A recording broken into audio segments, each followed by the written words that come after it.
Hello everyone, welcome to Inspiration IAS Daily News Analysis. Today is 5th July 2021 and we are going to discuss the important news articles of Hindu, Indian Express, PIB and Assam Tribune.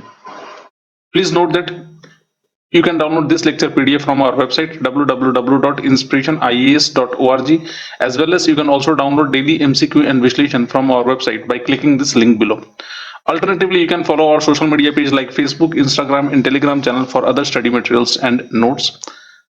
Inspiration IAS has started its online foundation batches for UPSC as well as other state PCS examinations. So if you are preparing for UPSC or other state PCS, then you can enroll in our online come offline foundation batches, where you will be getting the highly interactive classes of India's top UPSC educators. And this program has a unique features in which you have options to shift it from the online to offline format. So whenever the situations permits, you can even shift your online classes to the offline batches. For more information, you can call in this given number, or you can also register in our website. Inspiration IAS has started its online mock test series for UPSC and other state PCS examinations. So if you are preparing for this year prelims examinations 2021, then you can enroll in our mock test series. This mock test series will be available both in online as well as offline format. So for more information, you can call in this given number, or even you can register in our website www.inspirationias.org. So let's start our today's daily news analysis. आज का हमारा पहला news है। Recently RBI या reserve Bank of India ने ये announce किया है कि इंडिया का जो फॉरेक्स रिजर्व है वो all time high in from the last 30 years वो इंक्रीज हुआ है, और आज हमारा जो फॉरेक्स रिजर्व है more than 609 billion US dollar से भी ज्यादा है। सो आखिर ये पूरी जो कोरोना की पैंडेमिक है उसके बावजूद भी आज हमारा forex reserve all time high increase कर रहा है। तो समझते हैं आखिर न्यूज क्या है और ये कैसे हो रहा है और कहां पर हमारा फॉरेक्स रिजर्व इंक्रीज हुआ है। देखिए, न्यूज ये है कि according to the recent data from the Reserve Bank of India, India's foreign exchange reserve, जिसको हम लोग बोलते हैं forex reserve, surged by $5 billion to 609 billion in the week ended 25 June 2021। तो इस 25 जून जो लास्ट गया था उसमें इंडिया का जो फॉरेक्स रिजर्व है, जिसमें अधिकतर जो करेंसी होती है फॉरेन करेंसी एसेट, वो इंक्रीज किया है और मैक्सिमम वो $5 बिलियन का इंक्रीज हुआ है, और जिसके चलते आज हमारा जो फॉरेन रिजर्व या फॉरेक्स रिजर्व जो है वो 609 बिलियन यूएस डॉलर हो गया है। इंक्रीज इन द एफसीए, जिसको बोलते हैं foreign currency asset, is the major components of overall reserves. तो ये जो फॉरेन करेंसी एसेट है वो ज्यादा इंक्रीज हुआ है। आगे समझा जाए तो फॉरेक्स रिजर्व्स होल्डिंग में जो चेंजेस हुए हैं उसमें एफसीए या फॉरेन करेंसी एसेट वो इंक्रीज हुआ है लगभग $5 बिलियन का, और जो हमारा फॉरेन करेंसी एसेट जो होल्डिंग हो गई है वो लगभग 566 बिलियन है। उसके अलावा जो हमारा गोल्ड रिजर्व है वो लगभग $365 मिलियन इंक्रीज हुआ है, जिसके चलते $36.296 बिलियन का हमारे पास गोल्ड है। एंड एसडीआर जो होता है, SDR with the international monetary fund, ये आईएमएफ का जो एसडीआर वगैरह रिलीज करता है गोल्ड पेपर, वो रिमेन्ड, वो उसमें किसी तरह का चेंज नहीं हुआ है, and that is around $1.498 billion. Countries का जो रिजर्व पोजीशन है आईएमएफ के पास वो मार्जिनली थोड़ा सा इंक्रीज हुआ है बाय $1 एंड $1 बिलियन, एंड वो आज हमारा है लगभग 4.965 बिलियन इन द वीक। तो ये कुछ रहा फॉरेक्स रिजर्व होल्डिंग का, जिसमें से मोस्टली जो हमारा करेंसी होल्डिंग है वही इंक्रीज किया है और थोड़ी बहुत गोल्ड रिजर्व इंक्रीज हुआ है, और बाकी चीजों में उतना ज्यादा चेंजेस नहीं आया है। दूसरा, अगर फॉरेन एक्सचेंज रिजर्व्स की बात किया जाए तो foreign exchange reserves are the asset held और reserve by a central bank in foreign currency which can include bond, treasury bills and other government securities, and it need to be noted that most foreign exchange reserves are held in US dollar। देखिए, mostly जो foreign exchange reserve होता है वो आमतौर पे countries के जो central bank होता है वो होल्ड करता है कंट्रीज के लिए, और इसमें मोस्टली इंक्लूड होता है फॉरेन करेंसी एसेट्स, कुछ गोल्ड रिजर्व, कुछ एसडीआर स्पेशल ड्राइंग राइट जो आईएमएफ वगैरह रिलीज करता है, जिसको गोल्ड पेपर ही बोला जाता है, और कुछ reserve positions in the international monetary fund. तो ये कुछ कंपोनेंट्स होते हैं हमारे फॉरेन फॉरेक्स रिजर्व का, और इसमें लगभग लगभग हमारा जो फॉरेन करेंसी एसेट है वो इंक्रीज किया है इन ए सफिशिएंट अमाउंट। तो आखिर ये जो इंक्रीज हुई है हमारे फॉरेन एक्सचेंज का, उसका फायदा क्या होगा, how it can help us. तो सबसे बड़ी बात ये है कि ऑब्जेक्टिव्स क्या होती है इस होल्डिंग का। देखिए, आमतौर पे कोई भी कंट्री का जो फॉरेन एक्सचेंज रिजर्व जो होता है, वो कंट्रीज के जो इंपोर्ट के जो बिल्स होते हैं वो कंट्रीज के, उसको पे आउट करने के लिए यूज होता है। जैसे सपोज कर लीजिए, अगर हम अमेरिका से अगर कुछ प्रोडक्ट्स वगैरह इंपोर्ट कर रहे हैं, तो उसके इंपोर्ट की एवज में हम उसको उसी के करेंसी में उसको पेमेंट करते हैं, जिसके चलते हमें फायदा ये होता है कि हमारे पास जो करेंसी होती है उस कंट्री की, उस करेंसी में अगर पेमेंट करने से हमारे यहाँ जो हमारी जो अपनी जो रुपये की जो वैल्यू होती है वो भी मेंटेन रहती है, और कहीं ना कहीं अगर फॉरेन एक्सचेंज रिजर्व बढ़ा तो हमारा जो रुपये की जो वैल्यू है वो भी इंक्रीज करती है। तो supporting and maintaining confidence in the policies, तो अगर आपके पास कंट्रीज के पास फॉरेन एक्सचेंज रिजर्व ज्यादा है तो इससे गवर्नमेंट की पॉलिसीज काफी अच्छी होती है, लोगों का या मार्केट का कॉन्फिडेंस होता है गवर्नमेंट की पॉलिसीज के ऊपर में, एंड और लार्ज अमाउंट ऑफ इन्वेस्टमेंट आता है। दूसरा, एक्सचेंज रेट मैनेजमेंट गवर्नमेंट का काफी अच्छा, तभी इंडिया के पास इतने फॉरेन एक्सचेंज रिजर्व्स हैं। दूसरा, it provides the capacity to intervene in support of the national और यूनियन करेंसी। ये नेशनल या यूनियन करेंसी जो हमारी रुपीज है उसको भी हेल्प मिलता है, उसको भी थोड़ा स्ट्रांग होता है। तीसरा, it limits external vulnerabilities by maintaining foreign currency liquidity to absorb shocks during times of crisis और when access to borrowing is curtailed. आमतौर पे अगर कभी ऐसा सिचुएशन आ गया, क्राइसिस का सिचुएशन हो गया, या बोरोइंग्स वगैरह नहीं हो रही है, या किसी ने कर्टेल कर दिया, या आईएमएफ ने कर्टेल कर दिया, तो हमारे पास या उस कंट्री के पास वो फॉरेन एक्सचेंज रिजर्व होगा, जिसके चलते वो अपने बिल्स पे आउट कर सके। तो ये सबसे बड़ा फायदा होता है इस होल्डिंग का। दूसरा जो सबसे इंपॉर्टेंट सिग्निफिकेंस है इंडिया का फॉर राइजिंग फॉरेक्स रिजर्व्स, उसके बारे में देखा जाए तो ये हेल्प करेगा इंडिया को एक कंफर्टेबल पोजीशन प्रोवाइड करने में for the government, because the rising forex reserves give comfort to the government and the RBI in managing India's external and internal financial issues. तो इंडिया का जो एक्सटर्नल और internal financial issues है वो उसको help कर सकता है, हो सकता है उसमें हेल्प हो सकता है। दूसरा, managing crisis, it serve as a cushion in the event of balance of payment crisis वगैरह, या इंपोर्ट का जो पेमेंट वगैरह होता है उसको देने में हम हेल्प करता है, crisis in the economic front. And it also help in rupees appreciation, रुपये के भी एप्रिसिएशन में यह बहुत ज्यादा हेल्प होता है, और इससे रुपये क्या होता है डॉलर के मुकाबले स्ट्रांग होता है। And it also provide that market has confidence in the government, because reserve will provide a level of confidence to the market and investor that a country can meet its external obligations। मतलब अगर forex reserve ज्यादा होगा तो वो country अपने external obligations को कहीं ना कहीं मीट आउट कर सकता है, और इन्वेस्टर्स का कंट्रीज के ऊपर में ये कॉन्फिडेंस होता है, जिसके चलते और ज्यादा एफडीआई या foreign exchange, foreign direct investments वगैरह कंट्रीज में आते हैं। तो फॉरेक्स रिजर्व बढ़ना काफी अच्छा होता है कंट्रीज के लिए, और इसमें इंडिया एक अच्छा काम कर रहा है। सो चलिए अपने अगले न्यूज पे चलते हैं। हमारा अगला न्यूज है trafficking in persons report. Recently US state department ने trafficking in persons report 2021 release किया है। दिस रिपोर्ट बेसिकली ये एक सर्वे होता है, और it provides the data regarding the human trafficking in all over world. अगर समझा जाए तो it is released by US state Department in the COVID pandemic has resulted in an increase in vulnerability to human trafficking and interrupted existing anti trafficking effort. तो इस report ने कहा है कि रिसेंट कोविड-19 के सिचुएशन के चलते ह्यूमन ट्रैफिकिंग बहुत ज्यादा बढ़ा है, और जितने भी एंटी ट्रैफिकिंग एफर्ट्स जो होते हैं उसको बहुत ज्यादा झटका लगा है।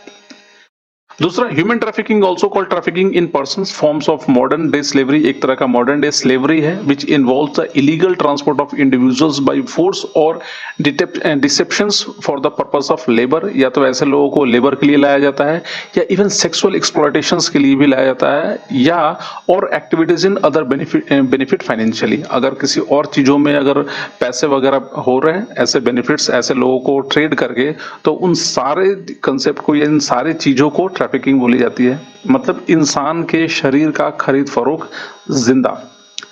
फॉर एनी फाइनेंशियल गेन्स, उसको क्या बोलते हैं, एंटी या ट्रैफिकिंग बोली जाती है। और इसको यूएस स्टेट डिपार्टमेंट ने इसके डेटा रिलीज किया है, नाम है trafficking in persons report.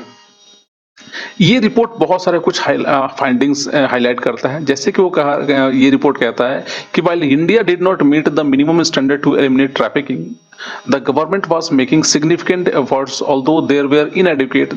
These were inadequate, especially when comes to the bonded labor. इस रिपोर्ट में इंडिया में कहा यह गया है कि इंडिया की गवर्नमेंट, दो हमारे पास हमने मिनिमम स्टैंडर्ड अचीव नहीं किया है ट्रैफिकिंग के लिए, बट फिर भी इंडिया की जो गवर्नमेंट है वो बहुत ज्यादा मेहनत कर रही है टू सप्रेस और to restrict the human trafficking. Although ये एडिक्वेट नहीं है, स्पेशली इन बॉन्डेड लेबर के केस में। आज भी इंडिया में कुछ ना कुछ बॉन्डेड लेबर चल रहे हैं। दूसरा, इस रिपोर्ट ने कहा है कि Chinese government itself engaged in widespread forced labor, including through the continued mass arbitrary detentions of more than 1 million Uyghurs, ethnic Kazakhs, ethnic Kyrgyz and other Muslim peoples। तो चाइना यहाँ पर इंडियन गवर्नमेंट प्रिवेंट कर रही है, जबकि Chinese government क्या कर रही है, प्रमोट कर रही है ह्यूमन ट्रैफिकिंग को, और गवर्नमेंट खुद ही ये ह्यूमन ट्रैफिकिंग कर रही है। दूसरा, इस रिपोर्ट में कहा गया रीजंस क्या है इस इंक्रीज ट्रैफिकिंग का। तो देखिए, सबसे बड़ा रीजंस तो ये है, ये कोरोना की पैंडेमिक। दूसरा, the concurrence of the increase number of individual at risk, traffickers ability to capitalise on competing crisis. अभी जो क्राइसिस हो रही है उसमें वो कैपिटलाइज कर सकते हैं, और लोगों को आमतौर पे क्योंकि प्रॉब्लम है, क्राइसिस है, इसके चलते लोगों को फंसाना भी काफी आसान हो गया है। And the diversion of resources to pandemic response effort has resulted in an ideal environment for the human trafficking to flourish and evolve। अब क्योंकि जितने भी सिक्योरिटी एजेंसीज वगैरह है वो इस क्राइसिस मैनेजमेंट में लगा दिया गया है, जिसके चलते ऐसे कोई पर्सनल्स नहीं ज्यादा हो रहे हैं जो इस एंटी ट्रैफिकिंग को प्रिवेंट कर सके। तो इसके चलते भी एक बहुत बड़ा रीजन हो रहा है ट्रैफिकिंग का। नेक्स्ट, इस रिपोर्ट ने कुछ कैटेगराइज किया है कंट्रीज को, और कंट्रीज को 3 कैटेगरी में या 3 टियर्स में कैटेगराइज किया है। अब ये जो कैटेगराइजेशन है वो कैसे है, देखिए, आमतौर पे the categorisation is based not on the magnitude of countries trafficking, मतलब एक कंट्री में कितनी ट्रैफिकिंग होती है उससे मतलब नहीं है, but on efforts to meet minimum standards. But क्या वो कंट्री कितना एफर्ट लगा रही है ये स्टैंडर्ड को मेंटेन करने में, या उस ट्रैफिकिंग को कम करने में, या एलिमिनेट करने में। The countries are designated on the 3-tier system। जो पहली कंट्रीज, टायर 1 जो कंट्रीज होते हैं, are those countries whose government fully comply with the Trafficking Victims Protections Act, TVPA, US laws on human trafficking and minimum standards वो लोग achieve किए हैं। इस कंट्रीज के अंदर में आते हैं US, UK, Australia, Bahrain and South Korea are some of the countries in tier 1। Whereas tier 2 countries are those countries whose government do not fully comply with the TVPS, means Trafficking of victim protection act. वो fully comply तो नहीं करती है minimum standard को, but are making significant efforts to bring themselves into compliance with those standards, and India is placed in tier 2 countries. तीसरी जो countries, tier 3 countries जो होती है, these are those government who do not fully comply with the minimum standards and are not making sufficient efforts to do सो। मतलब ये वैसी country होती है ना ही कोई स्टैंडर्ड मेंटेन किया, ना ही उसमें कोई मतलब कंप्लाई ही कर रहे हैं, ना ही कोई वो एफर्ट्स ही लगा रहे हैं इसको रोकने के लिए। तो दीज आर दोज कंट्री। उसके अंदर में Afghanistan, Burma, China, Cuba, Eritrea, North Korea, Iran, Russia, South Sudan, Syria, Turkmenistan are under this tier. And there are also a few special cases such as Yemen, where the civil conflict and humanitarian crisis making gaining informations difficult, जहाँ पर information लेना थोड़ा difficult है, तो that is the Yemen वगैरह। तो ये कुछ कैटेगराइजेशंस है कंट्रीज का जो अकॉर्डिंग टू द ट्रैफिक उनको कैटेगराइज किया जाता है। नेक्स्ट बात किया जाए तो इंडिया में देखिए, हमारे इंडिया में बहुत सारे कानून हैं और ट्रैफिकिंग को रोकने के लिए, और एंटी ट्रैफिकिंग लॉज वगैरह भी बनाया गया है, और हमारे कॉन्स्टिट्यूशन ने भी इसको प्रिवेंट किया है। जैसे अगर देखा जाए तो article 23 and 24 of the constitution, it deals in prohibit of human trafficking and begar, force labour को प्रिवेंट करता है। जो किसी भी तरह का फोर्स लेबर और ह्यूमन ट्रैफिकिंग एक ऑफेंसेस है।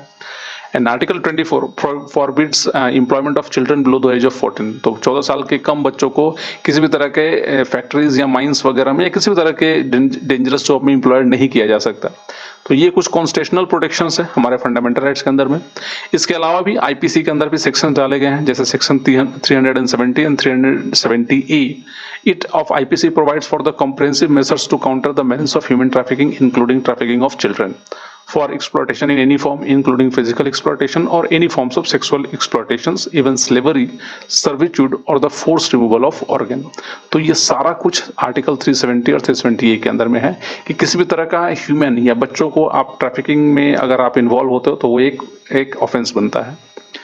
फिर section 372 and 373 dealing with selling and buying of girls for the purpose of prostitution, ये भी एक तरह से क्या है, प्रिवेंशन है, और ये भी केस बनता है आपके आईपीसी के अंदर में। दूसरे अगर लेजिस्लेशन की बात की जाए तो और भी लेजिस्लेशन है, जैसे कि इमोरल ट्रैफिक प्रिवेंशन एक्ट 1956 एक तरह का प्रीमियर लेजिस्लेशन है for prevention of traffic of for commercial sexual exploitation. तो किसी भी तरह का कमर्शियल जो सेक्सुअल एक्सप्लॉयटेशन होता है, प्रोस्टिट्यूशन वगैरह, वो एक लॉ के थ्रू प्रिवेंट किया गया है। और देर आर उसके अलावा भी और भी बहुत सारे और स्पेशल लेजिस्लेशन है, जैसे कि आपने पढ़ा होगा prohibitions of child marriage act 2006, bonded labour system abolition act 1976 and child labour prohibitions and regulation act 1986। इसके अलावा transplantation of human organ act 1994, protection of children from sexual offences, या जिसको हम लोग पोक्सो एक्ट बोलते हैं 2012। कुछ ऐसे स्पेशल लॉज है to protect children from sexual abuse and exploitations. तो आज ये एक्ट काफी ज्यादा हेल्प कर रहा है गवर्नमेंट को या लॉ इन्फोर्समेंट एजेंसीज को to prevent this provisions. Next अगर बात की जाए, state government has also enacted special legislation to deal with the issues, और Punjab prevention of human smuggling act 2012 इसके अंदर में बहुत अच्छा काम कर रहा है। तो ये कुछ लॉज है इंडिया में टू प्रिवेंट ट्रैफिकिंग। नेक्स्ट अगर बात किया जाए, हमारा अगला न्यूज है, recently drop in open defecations, वॉश रिपोर्ट ने अपने रिपोर्ट में बताया है, और इंडिया ने बहुत अच्छा काम किया है ओपन डिफिकेशंस को प्रिवेंट करने के लिए। क्या है समझते हैं। According to a new reports by the वॉश इंस्टीट्यूट, एक तरह का ये ग्लोबल नॉन प्रॉफिट ऑर्गेनाइजेशन है, और उसने कहा है कि India is responsible for the largest drop in the open defecation since 2015 in terms of absolute manner. Absolute manner में इंडिया ने ओपन डिफिकेशंस को प्रिवेंट किया है, कम किया है। इसमें अगर देखा जाए तो universal access to water, sanitation and hygiene, जिसको हम लोग वॉश बोलते हैं, to achieve the United Nation mandate sustainable development goal 6 was also emphasised. तो लगभग सस्टेनेबल डेवलपमेंट गोल भी है 6 नंबर, जो एम्फसाइज करता to prevent to have a complete sanitation and hygienes. अगर बात किया जाए इसके बारे में, तो फाइंडिंग्स इस रिपोर्ट ने और क्या लिखा है, उसमें कहा यह गया है कि an open defecations within India, open defecation has been highly variable regionally since at least 2006, but by 2016 open defecation has decreased in all states. 2016 तक बहुत सारे ओपन स्टेट्स में ओपन डिफिकेशंस को प्रिवेंट किया गया है, and with the largest drop जो हुआ है वो हिमाचल प्रदेश और हरियाणा में है, जहां पर अधिकतर ओपन डिफिकेशंस क्या हुआ, खत्म हुआ है। जबकि साउथ सब सहारन अफ्रीका में ये नहीं है, बहुत स्लो है, और अधिकतर लोग ओपन डिफिकेशंस करते हैं। अब देखिएगा कि सस्टेनेबल डेवलपमेंट गोल जो 6 है, उसमें भी ओपन डिफिकेशंस के बारे में और सैनिटेशंस के बारे में प्रोविजन दिए गए हैं। कहा यह गया है कि between 2016 to 2020 the global populations will with access to safely manage drinking water at home increase from 74 to 74 from 70, तो 70 से 74% हुआ है ग्लोबल। दूसरा, there is an improvement in all in at source water resources and on site sanitation system, ये भी available हो रहा है, इम्प्रूव हो रहा है। And at source water resources include piped water, bore holes और tubewells, protected dug wells and protected spring rain water and packaged और डिलीवर्ड वाटर, ये भी इंक्रीज हुआ। ऑन सोर्स में ऑन साइट सैनिटेशन की अगर बात किया जाए तो it is a system in which excreta and waste water are collected, stored and are treated on a plot where they are generated. तो जहां पर जनरेट हो रहा है वहीं पर उसको ट्रीट किया जा रहा है, तो ये भी ऑन साइट सैनिटेशन सिस्टम है। दूसरा, there was an increase in safely manage sanitation services to 54% from 47% between 2016 to 2020। तो कहीं ना कहीं अच्छा रिपोर्ट है, और इंडिया का रिपोर्ट भी थोड़ा सा अच्छा है। ऐसे ही चलता रहा तो हम लोग पूरे इंडिया को अपना ओपन डिफिकेशन फ्री कर सकते हैं। नेक्स्ट अगर चैलेंजेस क्या है इस सिस्टम में, देखिए प्रॉब्लम ये है कि in order to ensure long term sustainability for both centralised and decentralised sanitations, proper funding should be required, और इसमें इन्वेस्टमेंट की जरूरत है और प्रॉपर फंडिंग की। तो इसके लिए गवर्नमेंट को प्रॉपर एक प्रोसेस होना चाहिए जिसके थ्रू फंडिंग वगैरह सही से हो रही है, या फंडिंग सही से इन्वेस्ट हो रही है जहां पर होना चाहिए, वो देखा जाए। दूसरा, लोगों को आदत डालना पड़ेगा कि open defecation is a bad thing and it should be prohibited. The report also talked about hygiene, especially in the context of novel coronavirus. अब क्योंकि कोरोना वायरस डिजीज जो है जिसके चलते इंडियंस में थोड़ी थोड़ी बहुत सैनिटेशंस को लेकर बहुत जागरूकता हुई है और लोग हाथ वगैरह को धो रहे हैं और they are following the proper sanitations and this should be maintained throughout. In June 2020, the World Health Organization and UNICEF jointly launched a hand hygiene for all initiatives, which aims to improve access to hand washing infrastructure as well as stimulating changes in hand washing practices where facilities are available. तो जहां पर facilities है वहां पर hand washing practices कहीं ना कहीं apply किया जाए. दूसरा, इस रिपोर्ट ने ये भी कहा है कि सोप और वाटर का जो यूज है वो इंक्रीज हुआ है 71% from 67%. And however 3 in 10 peoples world wide could not wash their hand with soap and water at home during कोविड-19 pandemic due to lack of water resources. कुछ लोग ऐसे हैं जो 10 में से 3 लोग ऐसे भी हैं जहां पर घर में हाथ नहीं धो पाए वाटर वगैरह से ड्यू टू अनएक्सेसिबिलिटी ऑफ वाटर. तो ये कुछ प्रॉब्लम है, इसको हमें टैकल करना होगा. नेक्स्ट, ओपन डिफिकेशन की अगर बात किया जाए तो it refers to the practices where people go out in a field, जहाँ पर बेसिकली लोग अपने जो नेचर कॉल के लिए आइदर फील्ड में जाते हैं बुशेस या फॉरेस्ट के अंदर में, या open bodies of water bodies में भी जाते हैं और other open spaces rather than using the toilet to defecate. अब ये जो हैबिट्स है वो ये बहुत ही डेंजरस होती है क्योंकि ह्यूमन एक्सक्रीटा में लार्ज अमाउंट ऑफ बैक्टीरिया और जर्म्स वगैरह होते हैं और वो कंटेमिनेट करते हैं अधिकतर हमारे वाटर रिसोर्सेज को और उस फील्ड को, जिसके चलते प्रॉपर डिस्पोजल उनका जरूरी होता है. और ओपन डेफिकेशन के चलते ये एक तरह का मतलब बहुत डिफरेंट टाइप्स ऑफ डिजीजेस को जन्म देते हैं, जिसके चलते हेल्थ और सैनिटेशन भी खराब होती है. दूसरा, it exposes women to the danger of physical attacks and encounter such as snake bite. देखिएगा कि बहुत लोग जो औरतें, गांव की औरतें मोस्टली जो गांव वगैरह में जाते हैं ओपन डिफिकेशंस के लिए, उनको देखिएगा रात को, क्योंकि हमारे सोसाइटीज में फीमेल को थोड़ा प्रॉब्लम अधिकतर बहुत ज्यादा है गाँव के अंदर में, और जिनके घर में टॉयलेट्स वगैरह नहीं हो रात को ही जाती है क्योंकि दिन को प्रॉब्लम होती है. तो अब रात को जाने के चलते स्नेक बाइट का खतरा बहुत ज्यादा होता है या दूसरे जानवरों का अटैक, तो ये भी एक मसला होता है.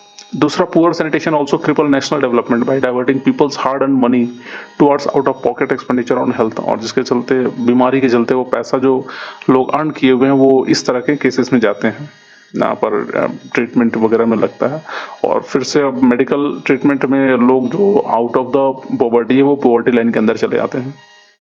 तो ये कुछ चीजें हैं.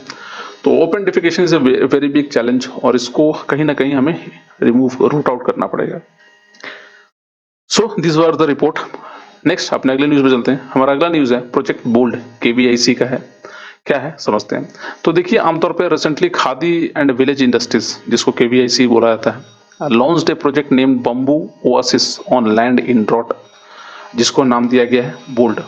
The project is basically bamboo oasis on lands in drought. तो ऐसे एरिया या ऐसे लैंड जहां पर ड्रॉट प्रोन एरियाज है वहां पर बैम्बू वगैरह को ग्रो कराने का इनिशिएटिव है फ्रॉम द विलेज निचला मंडवा इन उदयपुर राजस्थान. तो राजस्थान से इनिशिएट हुआ ये प्रोग्राम और इसको केवीआईसी ने लॉन्च किया है, Khadi and village industries commission. क्या है इस प्रोजेक्ट के अंदर में? Under the project 5000 saplings of special bamboo, species का जो नाम है बैम्बूसा तलदांदा तुलडांड and bambusa polymorpha from Assam. ये असम से लाया गया दोनों स्पीसीज बैम्बू की, and have been planted over 16 acres of vacant arid gram panchayat land of village Nichla Mandwa. KBIC has thus created a world record of planting the highest number of bamboo saplings on its single day at one location. तो ये बहुत बड़ा area में करीब 16 एकड़ में इसको लगाया गया है बैम्बू को. ये इस तरह का प्रोग्राम अपने आप में एक अनोखा है and it seeks to create bamboo based green patches in arid and semi arid land zones, and it has been launched as a part of KVIC festivals to celebrate 75 years of independence. आजादी का अमृत महोत्सव, उसमें इसको लगाया गया है. काफी अच्छा initiative है ये. रीजन क्यों बैम्बू हुई, क्यों दूसरे प्लांट्स क्यों नहीं? देखिए, सबसे बड़ी बात ये है कि it grows very fast and in about 3 years time they could be harvested. 3 साल के अंदर में उसको हार्वेस्ट किया जा सकता है. और ये बैम्बू कहीं ना कहीं इसको ट्रीज की कैटेगरी में नहीं आता तो इसके काट के आदमी आराम से इसके रिसोर्सेज भी, पैसे भी अर्न कर सकते हैं. दूसरा, it is also known for conserving water and reduce evaporation of water from the land. ये पानी को संरक्षण करता है, ये स्टोर करता है और ज्यादा इवेपोरेशन नहीं होने देता. and which is important features in the arid and drought prone regions. Significance क्या है? It will reduce desertifications and provide livelihood and multidisciplinary rural industry support, and it will also act as a havens of sustainable development and food security. तो ये कुछ चीजें हैं bamboo का। दूसरा जो है इसका extensions, KVIC is set to replicate the project at village Dholera in Ahmedabad district in Gujarat and Leh Ladakh region by August this year. तो अगस्त के एंड तक ये लद्दाख और गुजरात तक ये करने की बात है, जिसमें 15,000 bamboo saplings will be planted before the August 2021। इससे रिलेटेड कुछ और भी इनिशिएटिव्स हैं डिजर्टिफिकेशन को दूर करने के लिए, जैसे कि एक तो प्रधानमंत्री फसल बीमा योजना, दूसरा सॉइल हेल्थ कार्ड स्कीम्स, प्रधानमंत्री Krishi Sinchai Yojana, national mission for green India, and India has ratified the United nation convention on to combat desertification, वो भी हमने रेटिफाई किया है, तो उसके भी प्रोविजन हम लोग मानते हैं। तो ये एक अच्छा इनिशिएटिव्स है बैम्बू को लेकर, क्योंकि it will help us in providing a greenery to the drought areas, and एक अच्छा सोर्स ऑफ इनकम भी यहाँ से जनरेट हो सकता है। सो आज के लिए इतना ही, कल हम फिर मिलते हैं डीएनए के एक अलग सेगमेंट में। तब तक के लिए शुक्रिया, और अगर आप इस तरह के और वीडियोस देखना चाहते हैं तो please do subscribe to our YouTube channel and also press the bell icon, ताकि हमारे जितने भी फ्यूचर वीडियोस के नोटिफिकेशन आपको मिलते रहे।